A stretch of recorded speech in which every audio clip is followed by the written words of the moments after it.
Okay, welcome to another episode of Reflections of a CEO, where I peel back the curtain on what it's like to really run a business.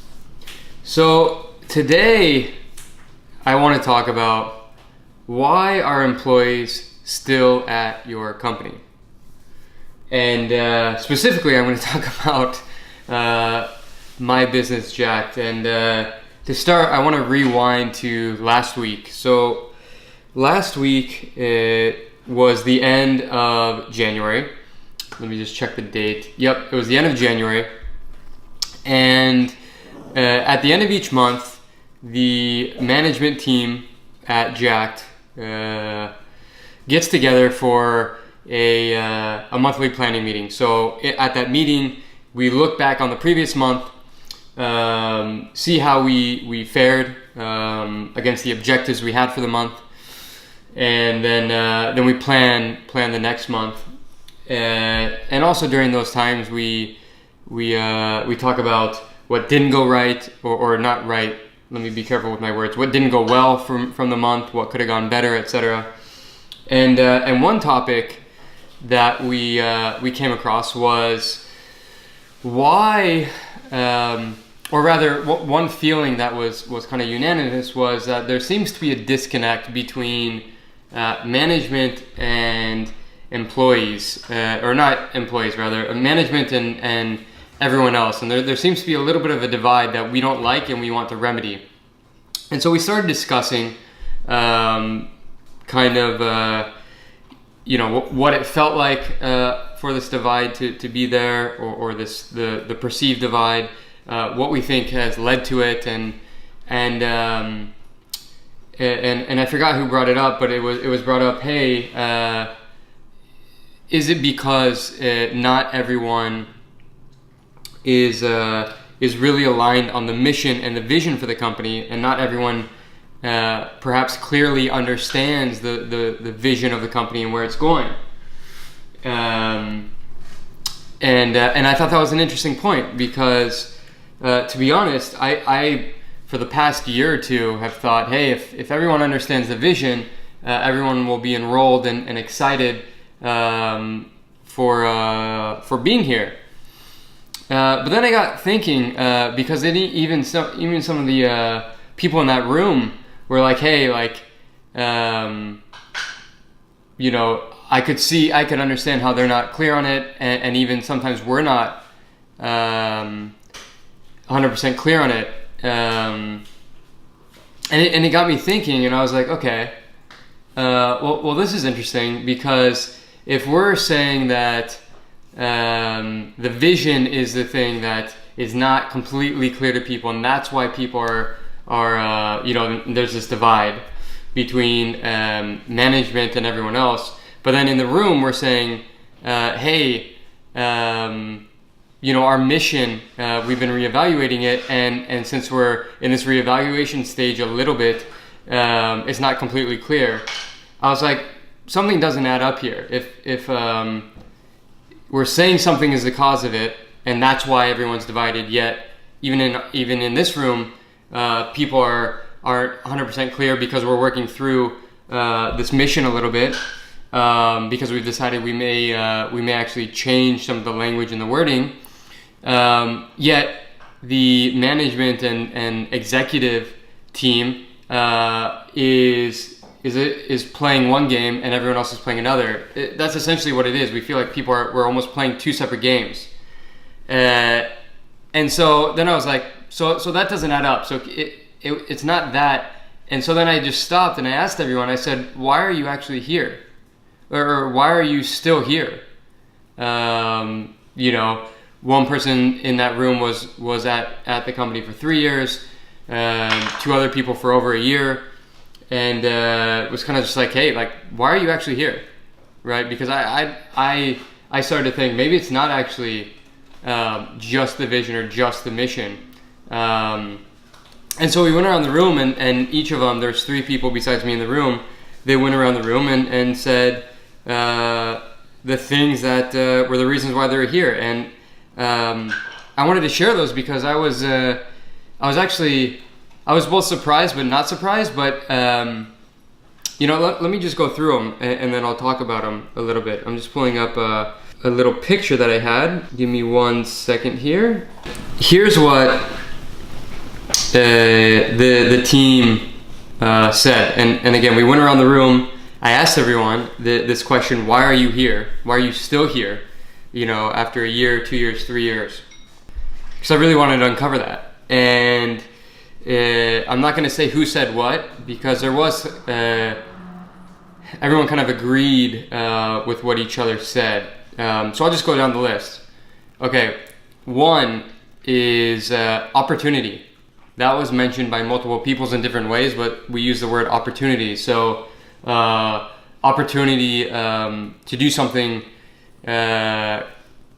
opportunity to grow, opportunity to do something that is a little bit different, opportunity to take on new challenges.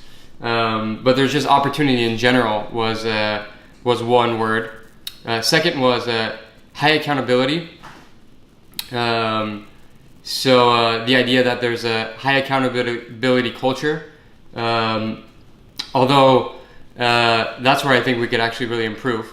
But anyways, that's what someone said. Another one was freedom. So there's a lot of freedom at Jacked, which was something that resonated with everyone in the room.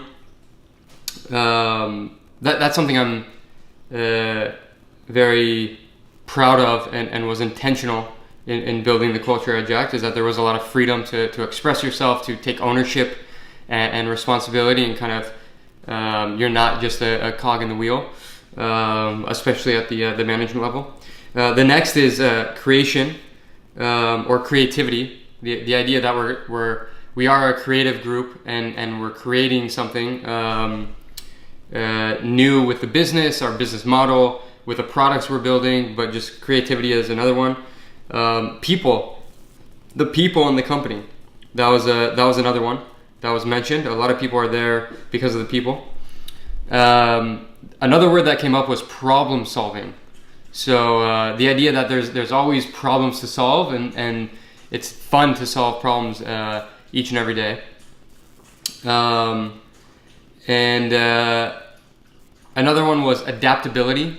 Is that we adapt as a company to a lot of different situations. Said another way, resourceful.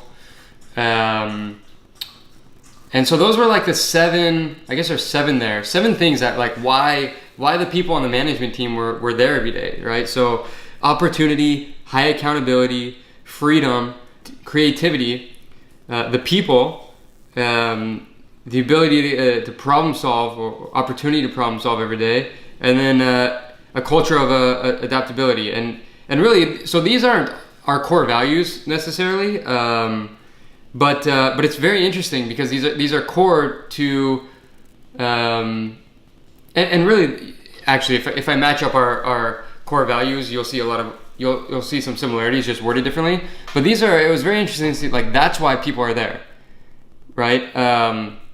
Not because of the vision or the mission. No one mentioned that, by the way. I didn't say don't mention that, but that's what came out. And I thought that was so fascinating that is the reason why those people are in the room. And it really just got me thinking about companies and building companies. And I was like, how many times is it the vision and the mission that keeps people there? Is that really why people are staying at a job? Or is it really these other factors that, whatever they may be, in our case, freedom, creativity, people, opportunity, accountability, problem solving, adaptability, and like those characteristics of the culture, is that really why people stay? Or is it because of a vision and mission? And that's kind of what I wanted to lay out, or kind of challenge, I guess, and really explore, is because I'm not convinced, actually. And I'm still working through this. You're seeing me live process some of this information, because for a while, in the last couple of years, I'd really be like, well, that's why people are there. They believe in the vision, they believe in the mission. And and I don't know. I mean, even myself, if you ask, they eventually turned it back on me. Like, why are you here? And it's not necessarily because of the vision, of the mission. It's weird to say that, right? But they're like, why do you keep doing what you do? And it's like, I mean, funny enough, a lot of the same reason. Like, I like to create something from nothing. I like to have a great group of people and really work with people to build something, create something bigger than myself. And I think sometimes in the startup or entrepreneurial world and culture, like there's almost this pressure to like have this vision and this mission that everyone is behind, and because look at Elon Musk, he's like sending people to Mars, and that's the mission, and then you have Tesla who's doing this mission to to solve the energy, sustainable energy, right? And then it's like, well, shit, like what is my mission? What is my vision? And it's kind of like, does everyone really join a company for that? Or do they join a company for other reasons? I mean, sure, I think it's like, here's the vision of where the company is going, right? Like, and I definitely have a stance on that. And now that said, it changes over time, right? If you asked me 3 years ago, would we be creating Popol Group, which is the new holding company that we've created, and this is exactly how it would go? No, like I couldn't tell you that. What I could tell you is that I really like solving problems. I liked solving problems in unique and different ways, and we'll continue to do that. And now, just after that conversation, it really stuck with me, because I was like, oh wow, this is different than I thought. I didn't really know why people were still there, which is weird to say, but like it's always been hard for me to put myself in their shoes, employee shoes, because I've never been one. And so it's like, if someone asks me why I'm there, like I have different things. I don't know. It's like, hey, like and I own the thing. I built this from the ground up. I feel a responsibility and a duty to everyone that I employ, because it's not just about me. It's about, there's other people in the room that I really care about and care for, and this company provides for them and their families. And so it's bigger than me now, and so that's a big part of why I still do what I do. But I mean, I like creating every single day. But if you ask me why am I still doing it, I wouldn't immediately say like, well, here's the vision and the mission. I can tell you, hey, what are you guys up to? And I say, okay, cool. Here's where I think we're going over the next year or 3 years, and that's where I want to go, and that's what I'm dedicated to. But why am I actually here? A lot of the same reasons that they mentioned. I mean, to be honest, like I love the people. I created a business so that I could have freedom and freedom to work on what I want, so that I could express creativity every single day. I want to create a high accountability culture. I love problem solving every day, and that's what keeps me going. So it's this interesting thing, where it's how much of it is the vision and mission versus like the characteristics and the culture you build, and that's why people are there. And I don't know. It's just something to think about. Like, why are your employees actually still at the company? Why did they actually join? Right? Why do you actually want to build a company? Is it because you have some vision or mission, or is it because is it enough just to say, hey, I want to build a company around here's what I would like, a problem that I would like to solve, and I'd love to have people around me. I was talking to another guy who's been an entrepreneur before, and he's like, hey, I want to build a company, and really his big reason, he likes working with people and getting people around and leading people, and he has an idea on the direction he wants to go, but really what he wants to do is centered around not like, I have this burning vision and mission that I have to bring to the world. It's I want to build a company where there's people, and I want to lead them, and I like doing that. Like, hey, nothing wrong with that, actually. Like, sure, he's not he's thinking about the actual thing he wants to build, and it has to be like around a problem that he really wants to solve, and those things. But like, I don't know, there's just like, it really changed my perspective a little bit, or made me rethink things of like, hey, people aren't just there because they believe in your mission and your vision.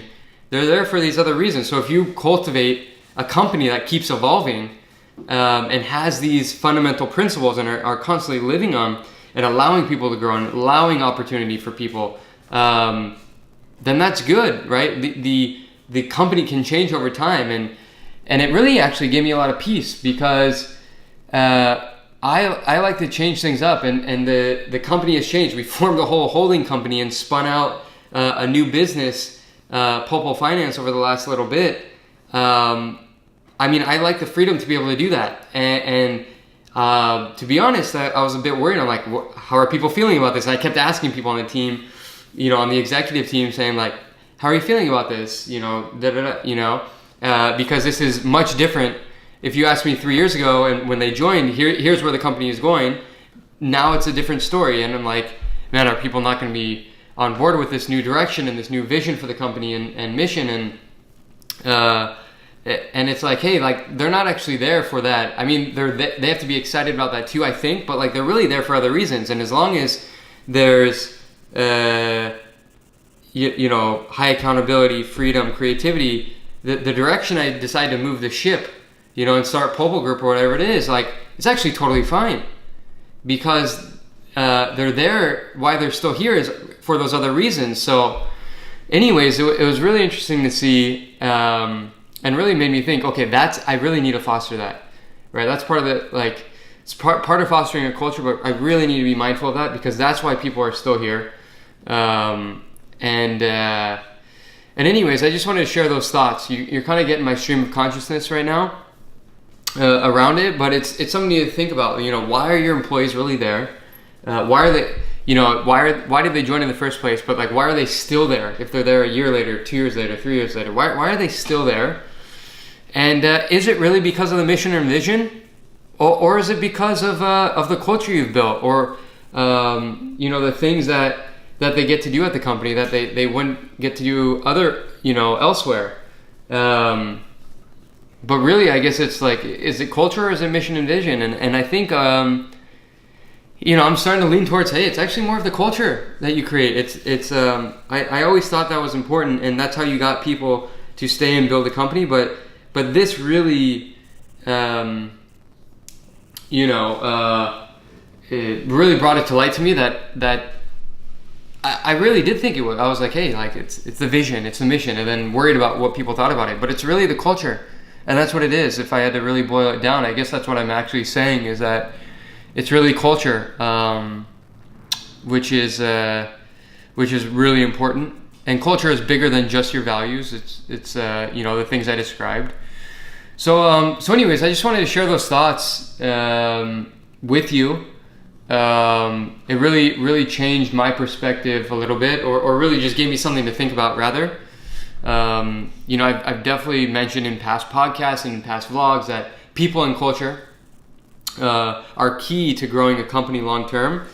I just didn't realize, or maybe I overemphasized, I guess, vision and mission, and how important that was for people to be excited about.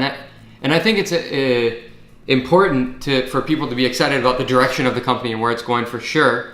But this just reemphasized how important the culture was. So anyways, that's really the podcast that I wanted to share with you today, and my thoughts. Why are your employees actually at the company? And something to think about.